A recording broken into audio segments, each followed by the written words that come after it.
Hello guys, so let's continue. I guess we left till here we have done in the previous video, and I need to start from here. So it's more than a week that I have made one lecture, so just make sure that you revise once what we have done in the previous videos so far, and then you come on to see this video. So let's begin. So we saw that there was a charter which was issued by the company, so that there may be some courts that needed to be established in three presidencies of India: Chennai, Mumbai and Kolkata.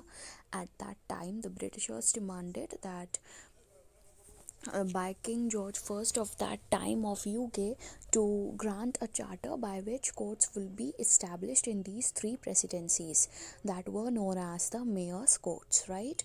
So that in these courts, trial and hearing of civil suits, actions and pleas would be done arising in the matters of any civil matter of these towns, or any dispute of the factory of the company. The mayor's courts contributed significantly to formulation of a uniform pattern of judicial functioning in India. Mayor's courts administered English law, which was assumed to be the lex loci, law of place of settlement. Lex loci is actually a legal maxim which means law of the place, or you can say law of the land. Okay, so if you are living in India, the laws which are applicable on you is the Indian system of law. Whatever laws are placed or are prevalent in India, in Indian society at that time, those laws will be applied on you because you at that time are living in that territory. If you move on to US or UK, then US laws will apply on you because at that time you are living there. So the land, the piece of land on which you are living, whatever laws are existent in that land, those laws will be applicable on you. So that is basically the meaning of lex loci, which is a legal maxim. Legal maxims are very important. You need to learn them along with their meanings. So the mayor's courts, obviously, if it was established by the Britishers for the disputes related matters on demand of the Britishers or only, so it has to administer and it has to favor the English system of law, that is the time of law, at the time, the law which was prevalent in England at that time, and based upon those laws only they were making laws or making legislations for Indian society as well. So English law at that time was considered to be the lex loci of the people. The inhabitants of settlement were governed by English law irrespective of their nationality. Means whichever nation they ruled upon, that doesn't matters. If they are the masters, then they are gonna implement their own law, that is the English law. Because Britishers ruled over various countries, so all the colonies which were ruled by the Britishers, उन सब colonies के लोगों पर और उन सब colonies में English law या British law ही चलता था. English law did not extend outside the settlements, and there the Indians were subject to their own laws. So they used to implement or administer their own law. अपने law के basis पर वो hearing करते थे और फैसला सुनाते थे. But if we are an Indian, तो Indians were not subject to their own laws, और उस टाइम पे कोई ऐसा concrete और fixed Indian law, Indian legislation place में नहीं था. कोई भी Indian law उस समय नहीं बने थे. IPC भी 1860 में बना, CRPC उसके बाद बना. सो कॉन्क्रीट बुक या रूल बुक उस समय नहीं थी. ये 1726 की बात हो रही है जब चार्टर इशू किया गया था मेयर कोड बनाने के लिए.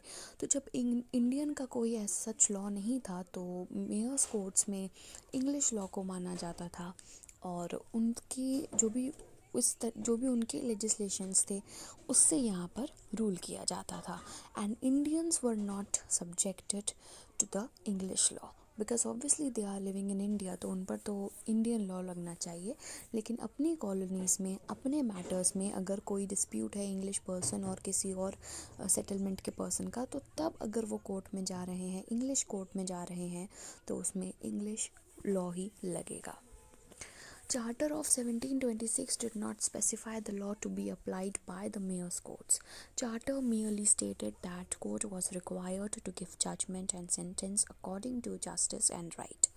So the charter which was granted, it was not written or specified anywhere in that charter that mayor's courts need to implement the English law.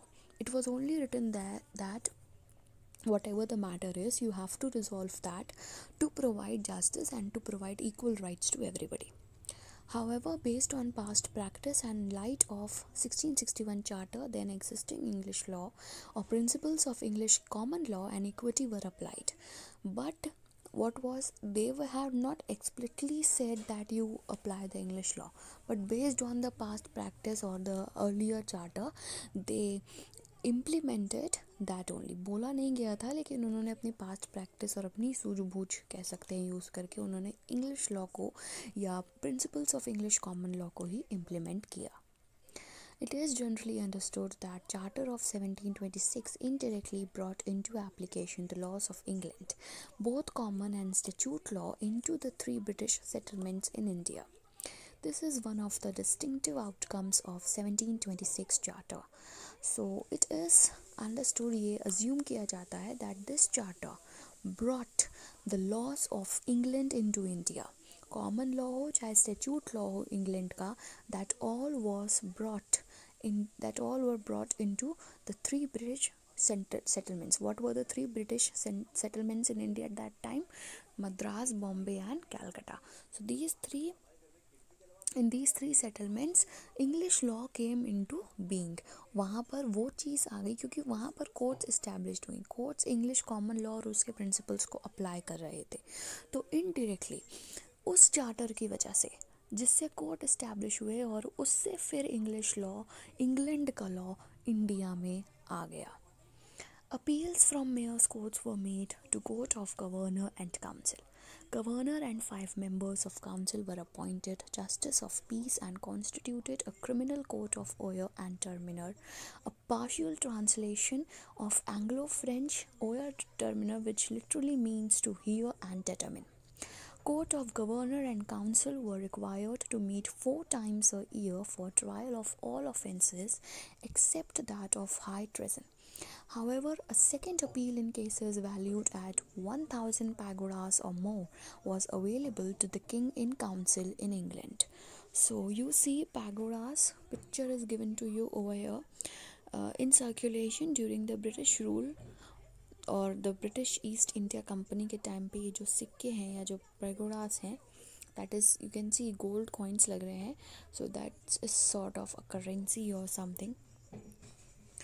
So what it is given that mayor's courts were made to the court of governor and council. Means if the person is not satisfied with the verdict of mayor court, then he may approach the court of governor and the council. Either he can approach. Governor and 5 members of council were appointed justice of peace and constituted a criminal court. So court of governor या council में you can appeal if you are not satisfied with the mayor's court's judgment. And governor and 5 members of this council, they were appointed as justice of peace so that the proper trial of cases can be done and to decide the matters, to resolve the matters. And it was basically these two needed to meet. See, if you are appealing, so it is important that whoever is the governor, whoever are the members of the council, they have to meet or they have to sit to hear the matters and to declare their verdict or to resolve the disputes that are thereby.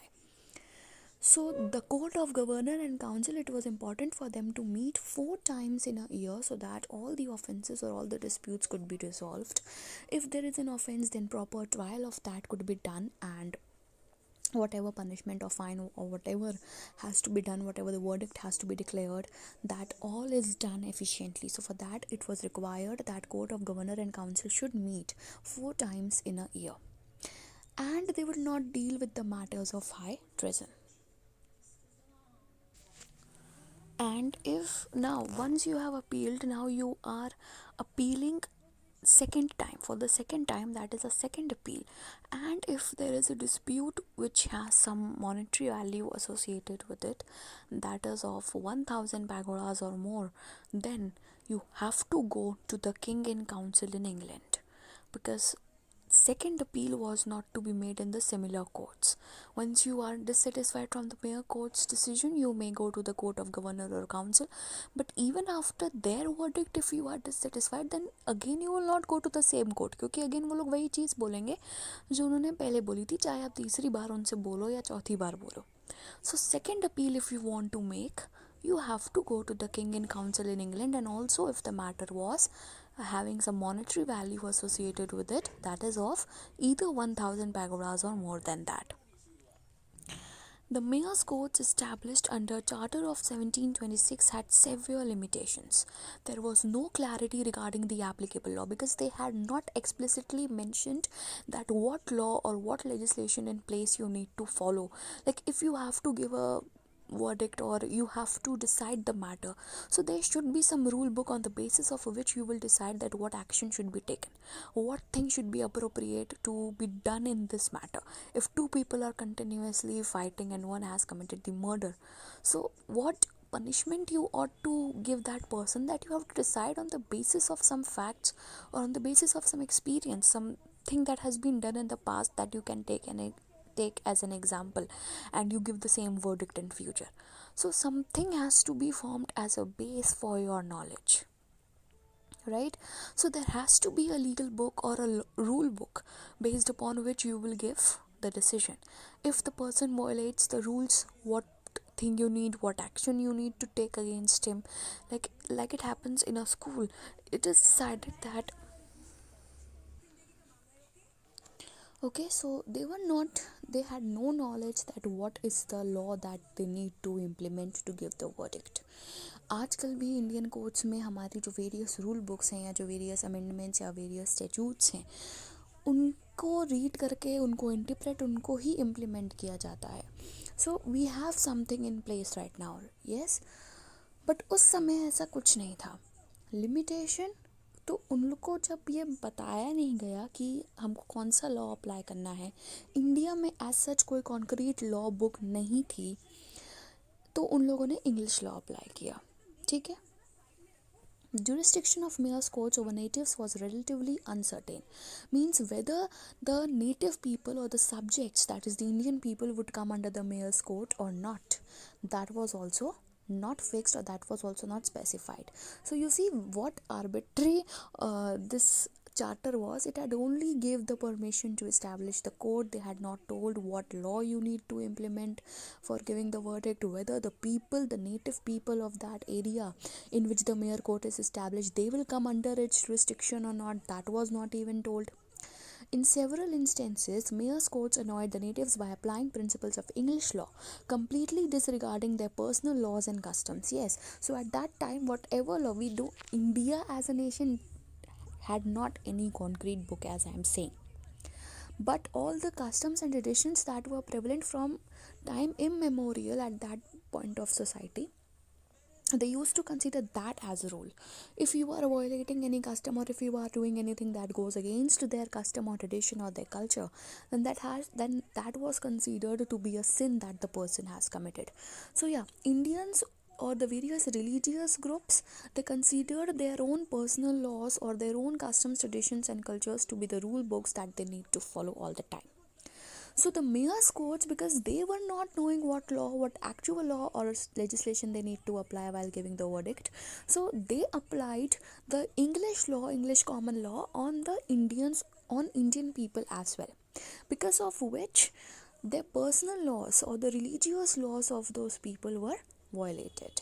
Sometimes you may apply something that goes against your custom, but since they are applying what their English law is and you are in favor of your own custom and traditions, so that was a mismatch.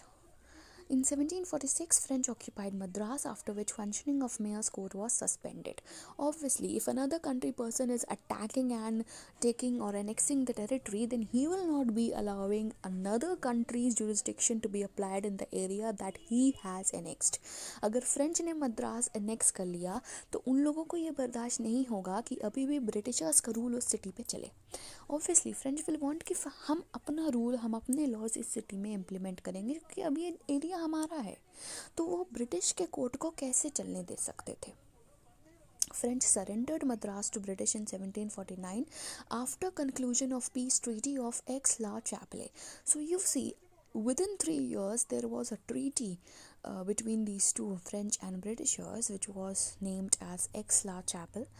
Using this opportunity, the company requested the king to remove some difficulties related to the 1726 charter. King George II, now keep this thing in mind, charter किसने issue किया था? King George first. Okay, so please you remember charter was issued by the then king of England, King George. I am finding out where was it written.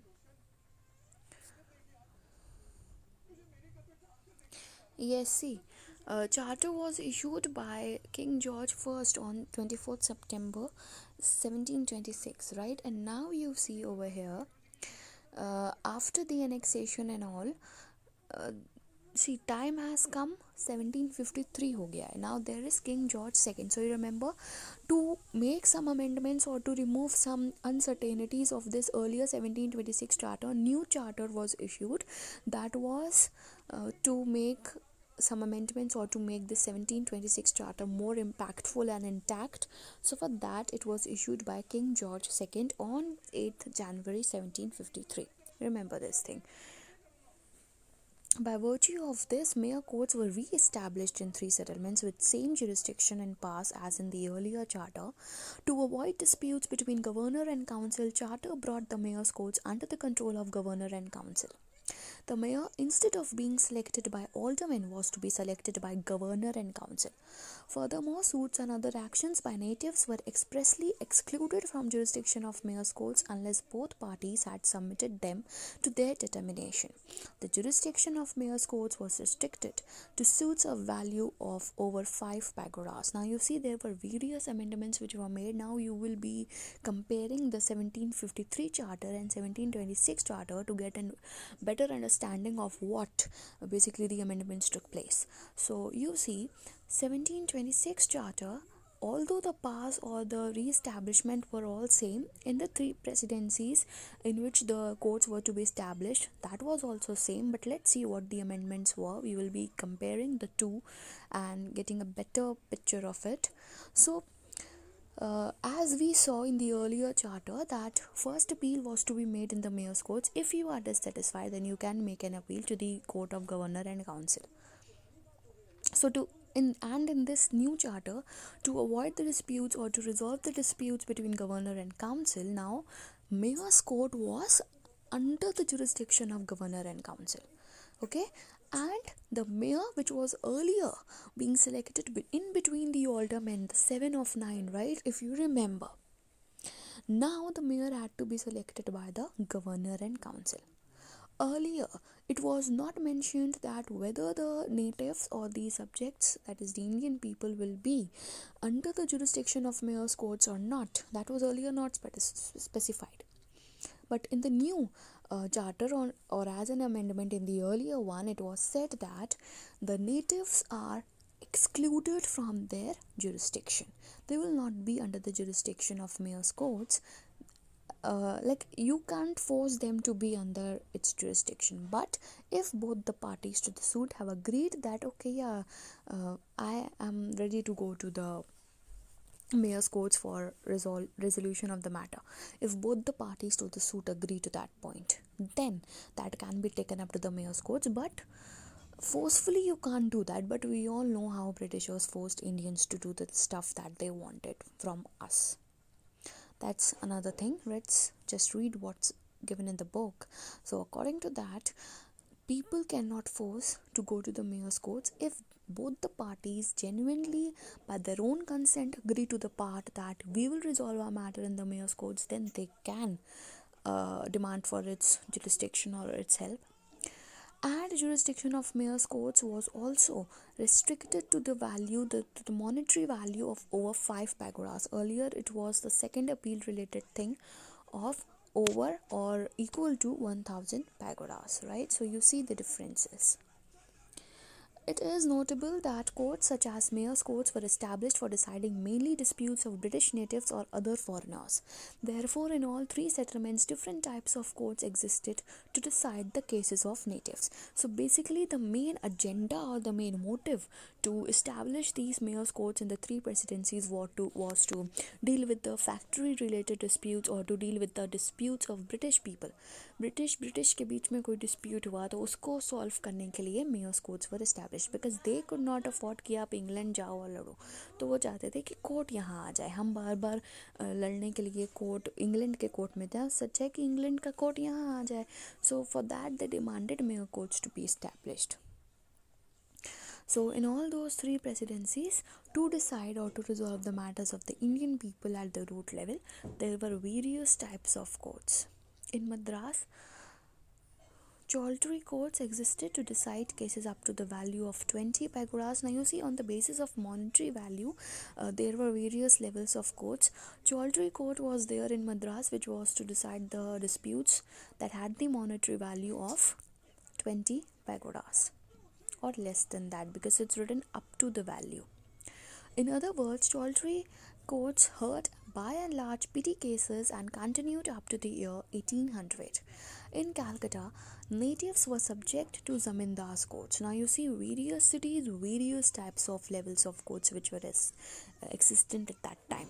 So in Calcutta there was another system, that is the Zamindar courts. East India Company as the Zamindar administered these courts. अब जमींदार कौन थे? East India Company के लोग.